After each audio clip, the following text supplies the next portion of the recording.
अभी Oxford university ने research करके थोड़े महीने पहले यह बात बताई कि आप अगर भगवान के मंदिर में हम जब जाते हैं तब साष्टांग दंडवत प्रणाम करते हैं ना, अगर आप नित्य 5 साष्टांग दंडवत प्रणाम करें तो जीवन में कभी आपको ऑस्टियोपोरोसिस नहीं होगा।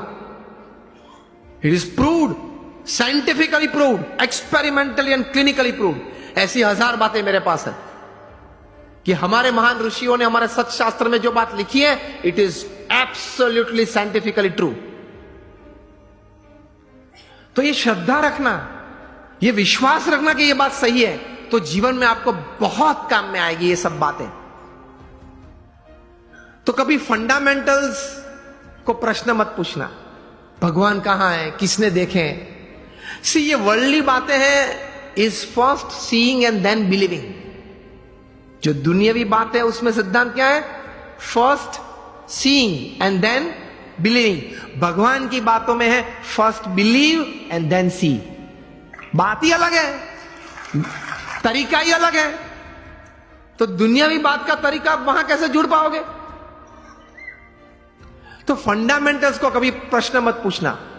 एक बार एक आईआईएम में मैं ऐसे ही बात कर रहा था, क्वेश्चनर हुआ, तो क्वेश्चनर में किसी ने प्रश्न पूछा कि स्वामी आप बात कर रहे हैं भगवान की, लेकिन मैंने भगवान नहीं देखे। और पहले मुझे आप ये बताइए कि ये ग्रंथ किसने लिखा, कब लिखा, श्रीमद् भागवत कब लिखा, किसने लिखा, कैसे लिखा, क्या प्रसंग था, ये बातें कैसे सही थी। मैंने बोला आप मुझसे उत्तर चाहते हैं? तो उन्होंने बोला हाँ। मैंने बोला उत्तर के पहले मैं आपको एक प्रश्न पूछना चाहता हूं। आप क्रिकेट खेले हो? आप में से किसी को पता है कि ये 3 स्टंप किसने नक्की किए? मैं भी क्रिकेट खेला हूं। हमने किसी ने ग्राउंड पे जाके प्रश्न नहीं पूछा। आप सब बुद्धिशाली हो, इंटेलिजेंट हो, पढ़े लिखे हो, लेकिन एक भी व्यक्ति मेरे सामने अभी उंगली ऊंची करके बताए कि मैंने एक बार क्रिकेट के ग्राउंड पे जाके अंपायर को या मेरे कैप्टन को या अपोजिशन टीम को पूछा था कि ये 3 स्टंप तैर किसने किए, उसको नक्की करने की अथॉरिटी किसने दी, उसने 3 नक्की किए तो वो एक्सेप्टेंस करने वाली कमिटी कौन थी, उसका नाम आप मुझे दे, उसके बाद मैं क्रिकेट खेलूंगा। चलो उस वक्त बुद्धि नहीं थी, अभी तो है ना, मैंने बताई आपको। अभी कल जाकर पूछना।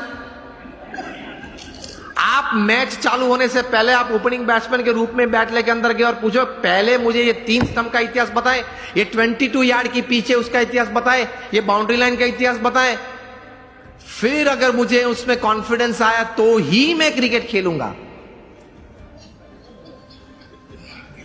तो बाकी के खिलाड़ी क्या बोलेंगे? अलग अलग उत्तर आते हैं। बोलेंगे तो नहीं, अगर मेरा जैसा को तो बैट एक पीछे से मारेगा, चल बाहर। व्हाट आई मीन टू से, ये सिद्धांत याद रखना। अगर जीवन में कोई भी क्षेत्र में काम करना हो या आनंद लेना हो, सिद्धांत फंडामेंटल्स को कभी प्रश्न मत पूछना, पद्धति को प्रश्न पूछना, सिद्धांत को मत पूछना। सिद्धांत स्वीकार लेना।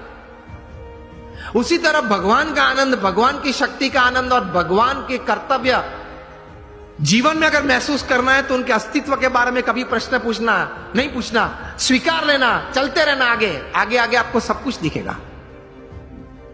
In short, on a fine summer evening when it is quite hot and you go out for an ice cream with your family, जब आप आइसक्रीम लेते हो, रिटेल काउंटर पे आपको आइसक्रीम दिया, तब आइसक्रीम वाले को ये नहीं पूछते आपके कौन सी गाय की कैसे दूध में से ये आइसक्रीम बनाया। पूछते हो आप तो लॉजिक वाले हो, आप तो इंटेलिजेंट हो, और आप तो ये कहते घूमते हो कि anything when my wise and my watts and my homes and my vans and my homes are satisfied, तभी मैं कोई बात स्वीकार करता हूं। आप तो ये कहते हैं, पढ़े लिखे। तो आइसक्रीम के वक्त पूछना किसी, I will touch ice cream only after I get a proof from which buffalo's milk it is made. ये तो कभी आपने पूछा नहीं। अगर पूछने रहते तो आइसक्रीम का आनंद नहीं ले सकते, हाँ या ना? पिघल जाएगा तो भी उत्तर नहीं मिलेगा। तो कभी बहुत इतिहास सिद्धांत की चिंता मत करना, स्वीकार के आगे चलना, तो आप जीवन में समृद्ध बन जाएंगे। कैसे महापुरुषों ने बहुत चिंतन करते करते ये अध्यात्म की सभी बातें बताई वो सही है।